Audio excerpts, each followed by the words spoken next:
আটক করেছে পুলিশ। এরই মধ্যে রোববার রাত থেকে সকাল পর্যন্ত আটক করা হয় 100 জন। এর মধ্যে বিভিন্ন জায়গায় অভিযান চালিয়ে 79 জনকে আটক করে গাজীপুর মেট্রোপলিটন পুলিশ। আর 21 আওয়ামী লীগ নেতাকে আটক করে জেলা পুলিশ। রাতে শ্রীপুরে সিরাজগঞ্জ 6-এর আওয়ামী লীগের সাবেক এমপি চয়ন ইসলাম ও রাজধানীর উত্তরা 10 নম্বর থেকে গাজীপুর মহানগর যুব মহিলা লীগের সাধারণ সম্পাদক আনোয়ারা সরকার আনুকে গ্রেপ্তার করে পুলিশ। একই সময়ে ময়মনসিংহের বিভিন্ন এলাকায় অভিযান চালিয়ে 16 জনকে আটক করা হয়।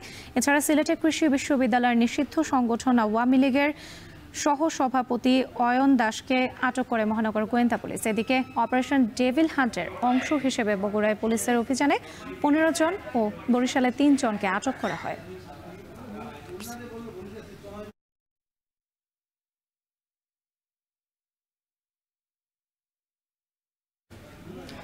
গাজীপুরে অপারেশন ডেভিল হান্টে এখন পর্যন্ত আটকের সংখ্যা বেড়ে দাঁড়িয়েছে 182 জনে। এদিকে বগুড়ায় গত রাতে অপারেশন ডেভিল হান্টে আটক হয়েছে মোট 7 জন। এ নিয়ে আরও জানাতে গাজীপুর থেকে যুক্ত হচ্ছেন ইফতেখার রায়হান ও বগুড়া থেকে যুক্ত হচ্ছেন রাজীব সেলিম। প্রথমে যেতে চাই গাজীপুরে ইফতেখারের কাছে। ইফতেখার, আটকদের কোনো মামলায় গ্রেপ্তার দেখানো হয়েছে কিনা জানতে চাই, এবং একই সাথে জানতে চাই তাদের আদালতে তোলা হয়েছে কিনা। রাত্রে আপনি যে বিষয়টি জানতে চেয়েছেন যে আটকদেরকে কোনো মামলায় গ্রেপ্তার দেখানো হয়েছে কিনা, আসলে এই মামলার গ্রেপ্তার দেখানোর যে প্রক্রিয়া সেটি কিন্তু এখনো চলমান রয়েছে। যেহেতু গাজীপুর মেট্রোপলিটনে 8টি থানায় পৃথক পৃথক ভাবে এই যারা আওয়ামী লীগের নেতাকর্মী এবং সমর্থক তাদেরকে আটক করা হয়েছে, পাশাপাশি জেলা পুলিশও গ্রেপ্তার করে আটক করেছেন। তো সবকিছু মিলিয়ে বলা যায় যে এই যে যাদেরকে আটক করা হয়েছে তাদেরকে তাদের অপরাধ বিবেচনা করে কিংবা তাদের বিরুদ্ধে কোনো মামলা রয়েছে কিনা, বৈষম্য বিরোধী ছাত্র আন্দোলনের বিভিন্ন যে ঘটনায় যে দায়ের করা মামলাগুলো, সেই ঘটনাগুলো তো যাচাই বাছাই করা হচ্ছে। এবং যেহেতু সম্প্রতি গত শুক্রবারে একটি ঘটনা ঘটেছে, সাবেক মন্ত্রী আকাম মোজাম্মেল হকের বাড়িতে শিক্ষার্থীদের উপর হামলার ঘটনা ঘটেছে, ওই ঘটনায় একটি মামলা দায়ের করা হয়েছে। তো কোন মামলায় কাকে গ্রেপ্তার দেখানো হবে সেটি নিয়ে আসলে আইন শৃঙ্খলা বাহিনীর সদস্যরা কাজ করছেন, এবং এখনো আমাদের কাছে সেই বিষয়ে কোনো সঠিক তথ্য পুলিশের পক্ষ থেকে জানানো হয়নি। তবে গত 24 ঘন্টায় যেটি আমরা খবর জানাচ্ছিলাম যে 79 জন গ্রেপ্তার হয়েছে শুধুমাত্র গাজীপুর মেট্রোপলিটনে 8টি থানায়, পাশাপাশি গাজীপুর জেলা পুলিশের 5টি থানায় 21 জন গ্রেপ্তার হয়েছেন।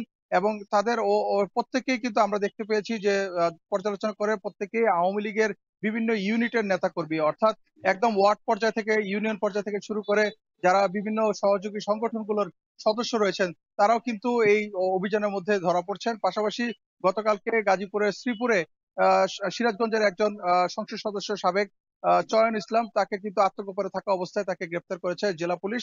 পাশাপাশি রাজধানীর উত্তরা থেকে যুব মহিলা লীগের গাজীপুর মহানগর যিনি সাধারণ সম্পাদক আনোয়ারা সরকার আনু, তাকেও গ্রেপ্তার করা হয়েছে। আনোয়ারা সরকার আনুর বিরুদ্ধে গাজীপুর মেট্রোপলিটন পুলিশ জানিয়েছে বাসন থানায় সহ বেশ কয়েকটি হত্যা মামলা এবং অন্যান্য মামলা রয়েছে। পাশাপাশি চয়ন ইসলামের বিরুদ্ধে সিরাজগঞ্জে বিভিন্ন মামলা রয়েছে।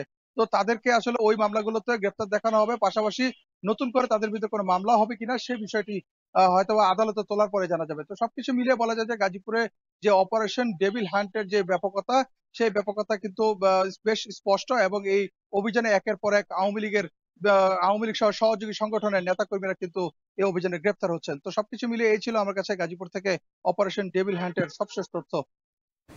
এবার যেতে চাই বগুড়ায় সহকর্মী রাজীব সেলিমের কাছে। সেলিম, আপনার কাছে জানতে চাই, বগুড়ায় গত রাতে অপারেশন ডেভিল হান্টে আটক করা হয়েছিল 7 জনকে, তাদেরকে আসলে কোন মামলায় আটক করা হলো? হ্যাঁ, এখন পর্যন্ত বগুড়ায় যে গেল 24 ঘন্টায় সব মিলিয়ে 7 জন নয়, আরও 3 জন বিভিন্ন থানায় আসলে এই অভিযান পরিচালনা হচ্ছে, যে কারণে এই হিসাবটি জেলা পর্যায়ে আসতে কিছুটা সময় লাগছে। কিছুক্ষণ আগে আমরা যে তথ্য পেয়েছি সেটি হচ্ছে 7 জনকে গ্রেপ্তার করা হয়েছে, কিন্তু এখন আমরা যেটি জেনেছি যে গেল 24 ঘন্টায় অপারেশন ডেভিল হান্টে 10 জনকে গ্রেপ্তার করা হয়েছে, এবং তাদেরকে যে মামলা দেয়া হচ্ছে সেটি এখনও প্রক্রিয়াধীন। আসলে কে কোন কাকে কাকে কোন মামলায় দেখানো হবে সেই বিষয়গুলো পুলিশের এখনো কাজ চলছে, যে কারণে আমাদেরকে একেবারে নিশ্চিত করতে পারেননি যে কয়জনকে কোন মামলায় কাকে কি দিচ্ছেন। সেই বিষয়টি আমরা পরে জানতে পারবো। আর অপারেশন ডেভিল হান্টে এ পর্যন্ত বগুড়ায় সব মিলিয়ে আটক করা হয়েছে 15 জনকে, গেল 24 ঘন্টায় 10 জন এবং শনিবার রাতে আটক করা হয়েছে আরও 5 জনকে। এই 15 জনকে যে আটক করা হয়েছে এটি অনেকটাই গোপনীয়তার সাথে পুলিশ এই অভিযান পরিচালনা করছেন। আর মহাসড়ক এবং শহরের যে গুরুত্বপূর্ণ জায়গাগুলোতে বিভিন্ন সময় বিভিন্ন অভিযান হয়ে থাকে, সেই রকম আসলে এই অভিযানটি হচ্ছে না। অনেকটাই লোকচক্ষুর আড়ালে এই অভিযান হচ্ছে এবং গভীর রাতে এই অভিযান হচ্ছে। আমরা সারা দিন শহরের বিভিন্ন পয়েন্টে শহরে বের হওয়া এবং শহর থেকে বের হয়ে যাওয়া এবং প্রবেশ করা সহ যে গুরুত্বপূর্ণ জায়গাগুলোতে বিভিন্ন সময় অভিযান চলে সেগুলোতে ঘুরেছি, কিন্তু কোথাও কোনো অভিযানের চিত্র আমরা দেখিনি। তবে রাত বাড়ার সাথে সাথে গভীর রাতে পুলিশের অনেকটা তৎপরতা আমরা দেখেছি, যৌথ বাহিনীর তৎপরতা দেখেছি, কিন্তু কোথাও মহাসড়কে কোথাও কোনো অভিযান চালায়নি। শুধুমাত্র শনিবার রাতে একটি যৌথ বাহিনীর অভিযান হয়েছে বগুড়ার সাতমাথা থেকে মাটিডালি যে সড়ক, তার মহিলা কলেজ রয়েছে, সেই মহিলা কলেজের সামনে একটি অভিযান পরিচালনা করেছেন যৌথ বাহিনী। এর বাইরে কিন্তু প্রকাশ্যে আসলে কোনো অভিযান এখন পর্যন্ত বগুড়ায় চলেনি। সেই একটি অভিযান চলেছে এবং সেটিকে বলা হচ্ছে যে তাদের নিয়মিত অভিযান, যৌথ বাহিনীর নিয়মিত অভিযান, সেটিকে তারা অপারেশন ডেভিল হান্ট বলছেন না। অপারেশন ডেভিল হান্ট আসলে বগুড়ায় যেটি চলছে সেটি সম্পূর্ণই লোকচক্ষুর আড়ালে এবং অনেকটা গোপনীয়তা রক্ষা করে বিভিন্ন সন্ত্রাসী এবং চিহ্নিত সন্ত্রাসী এবং বিভিন্ন অপরাধে যারা জড়িত রয়েছে তাদেরকে আটক করা এবং সেই সাথে বিভিন্ন রকম অস্ত্র এবং অবৈধ জিনিসপত্র উদ্ধারের জন্য যে অভিযান, সেই অভিযান চালাচ্ছে। এবং তারা আমাদেরকে শুধুমাত্র রাতে অভিযান চালানোর পরদিন সকালে যে কতজনকে গ্রেপ্তার করা হয়েছে এবং কতজনকে আটক করা হয়েছে সেই তথ্যগুলো দিচ্ছেন, কিন্তু এখন পর্যন্ত আমাদেরকে কোনো ছবি বা কোথায় রাখা হয়েছে আটককৃতদের সেরকম কোনো তথ্য জেলা পুলিশের কাছ থেকে আমাদেরকে দেওয়া হয়নি। এই ছিল আমার কাছে বগুড়া থেকে অপারেশন ডেভিল হান্টের সবশেষ খবর।